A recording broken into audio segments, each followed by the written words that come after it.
Hello everyone and welcome to DC Central, and in today's video we're going to be breaking down and reviewing Arrow Season 7 Episode 13, otherwise entitled Star City Slayer. And if you have not seen this episode, make sure you go and watch it before you watch this review, as it will be filled with spoilers. We'll still be here for you when you get back. So this episode is all about Team Arrow going out on their first sort of mission as members of the SCPD, going out and basically tracking down this serial killer who is being labelled the Star City Slayer. Meanwhile, Oliver and Felicity are having to deal with William being home and all the secrets that he is keeping from them. So this is a bit of a mixed bag when it came into going into this episode. However, coming out of it, I have to say I think this was an excellent episode. Also, just a quick side note, this episode was written by Beth Schwartz, otherwise known as Best Schwartz, who is the executive producer and also showrunner for Arrow this season. And if a showrunner writes an episode, then you know it's going to be a big one, and there were some big things in this episode for sure. So let's start off with the Star City Slayer stuff. I think this was really well done. I think, Arrow hasn't creeped me out this much with a villain since, I think, Season 1 or Season 2, whichever season had the Dollmaker. That was the only villain really ever on Arrow that has creeped me out. Like, the Dollmaker I thought was so creepy and messed up and weird. And I felt the same way here with the Star City Slayer. So I have to say well done to basically creating the music, the theme, the whole just environment they were in, like the mansion that they went into, the horror vibes. It was very well done. And like I say, I felt very creeped out by this villain, which, like I say, I haven't felt creeped out by an Arrow villain since the Dollmaker, which, like I say, was either Season 1 or Season 2, I don't quite remember. But this was really creepy and really well done. And I like the team dynamic, I like the fact that this was Diggle, Dinah, Renee, and Curtis, and the way they all split up, and Curtis's reaction to the whole thing was really good. I liked all that. And just all the creepiness that's going around was awesome. They find, Renee finds the slab-side jumpsuit inside of the closet, which obviously was a hint to who this character was going to be. I mean, we all knew who this character was going to be, because if you know anything about the comics, you know who this character is. I made a video on it a few days ago. This was Stanley Dover. Now, Stanley Dover was the little guy who Oliver was in prison with, who was basically trying so hard to be his mate, and in the end, Oliver just basically rejected him. But yeah, this was Stanley, and I thought this was really cool just to bring Stanley back, because I thought he was a really interesting character, especially in episode 7 when you started to see how unhinged he really was and how mental he really was. So to see him actually just go full out in full-on serial killer mode was really, really good. I think Brendan Fletcher, who plays him, did an excellent job of really portraying how mental this guy was. And what I really liked as well is, later on in the episode when we have the scene where he breaks into Oliver's apartment and he basically has Oliver, Felicity, and William all basically indisposed and basically just talking to them, and he's doing a massive exposition dump on, like, his entire backstory. Even though it was very exposition heavy, I actually think it benefited the character very well, because we learn a lot about him. We learn that he was, abused as a child, and then in doing so, he was basically given this medicine by his father. His father was a doctor. He was given this medicine, which is the same medicine he's been giving to Oliver, Felicity, and William, and it basically causes you to stay still, that you can't move.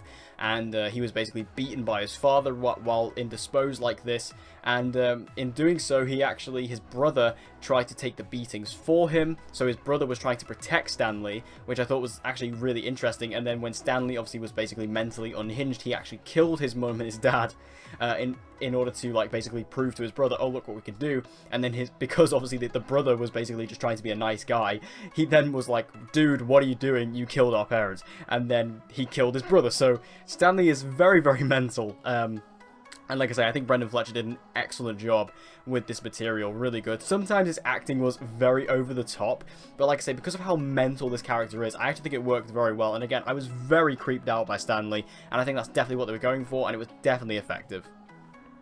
Now, speaking of the Oliver, Felicity, and William stuff, we did have William home. We got him back home last episode, but we really got to delve into him a little bit here.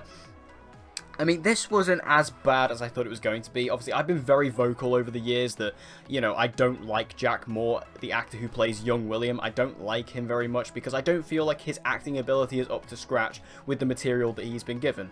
But I will say, I actually think he was decent in this episode, because a lot of the time I feel like he really underplays it, and that's the problem. Like, Jack Moore is very... he's just very understated in how he does things and how he acts. But what I really liked about him in this episode and his performance here was that you know, there's one scene in particular where Oliver and him basically have a full-on argument and they're both shouting at each other, and it was actually Jack Moore showing a bit of range, and I like that. And I actually think, you know, I have to give congratulations to Jack Moore here, because I actually think, you know, I've given him a lot of stick over the years, but, you know, I have to say, if he's listening, that he did a great job here. This was a really good scene between him and Oliver, and I think him and Stephen Amell played off of each other actually very well. I actually bought that these two were kind of this, you know, unconventional father and son. I think that actually worked very, very well. And the drama overall between all of this was actually kind of decent. You know, I like the fact that, you know, his grandparents showed up and he called them because it was his only way of getting Oliver to listen to him. And, you know, they want to take ownership of William, like guardianship of William, which, you know, makes a lot of sense. You know, they kind of care about him. They've been more involved in his life than Oliver has. And, you know, every time William has, ever since William's been with Oliver, he's basically just been under threat all the time with Diaz and now with Stanley. Like, there's always just been a threat over William's life. And while Oliver has tried his best to provide a normal life, it's just not going to happen because Oliver is not only a vigilante, but now working for the SCPD. It's just never going to happen. And I thought that that kind of drama, that concept, was actually pretty decent. Arrow with its family drama can be very, very up and down. We've seen that, of course, over the years.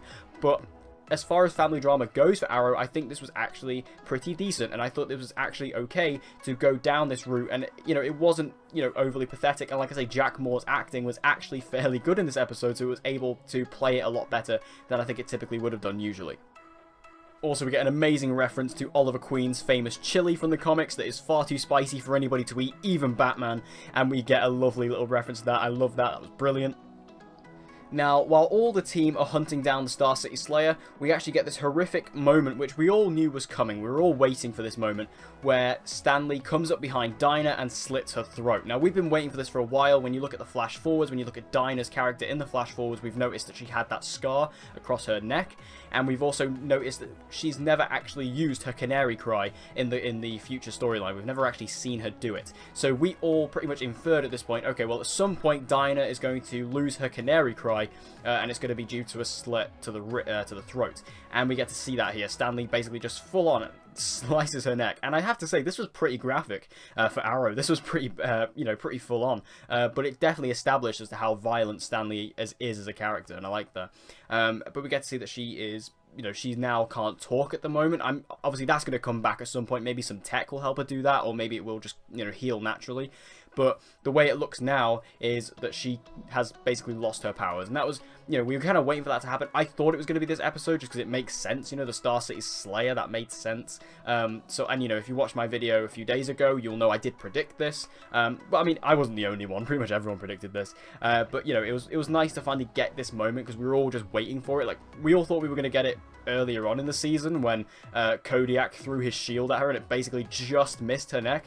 But no, we get it here with the Star City Slayer, and I actually think this works better. I think this was a much more appropriate place to have this scene. And we actually lose a character in this show. Curtis, played by Echo Kellum, has now left Arrow. This was something I think I was expecting this season, given the fact that there have been rumours about it. Echo Kellum has not been seen on set for a while. He's been very active on Instagram as well. So I thought to myself, okay, I'm kind of waiting for Curtis to leave. I thought he was going to be gone in episode 11. Like, when Diaz, in air quotes, killed him, I actually thought, oh my god, he might actually be dead because there's been rumours that he's gone. But no, he has officially left the show now. He's been given another job in DC, which he's gone and taken, so he's now left Argus and left Team Arrow. In regards to Curtis in the future, I definitely think he's going to return at some point. You know, he'll come back every now and then, I think. Yeah, and even Echo Kellum said that, you know, the door's open for him to return. So I'm sure we will see Curtis again before the end of Arrow, which will probably be next season. So I'm sure we will see Curtis again. It's sad to see him go. I really like Curtis, but the thing is with Curtis, and I've said this for ages, Arrow has just never known what to do with him as a character because he's so...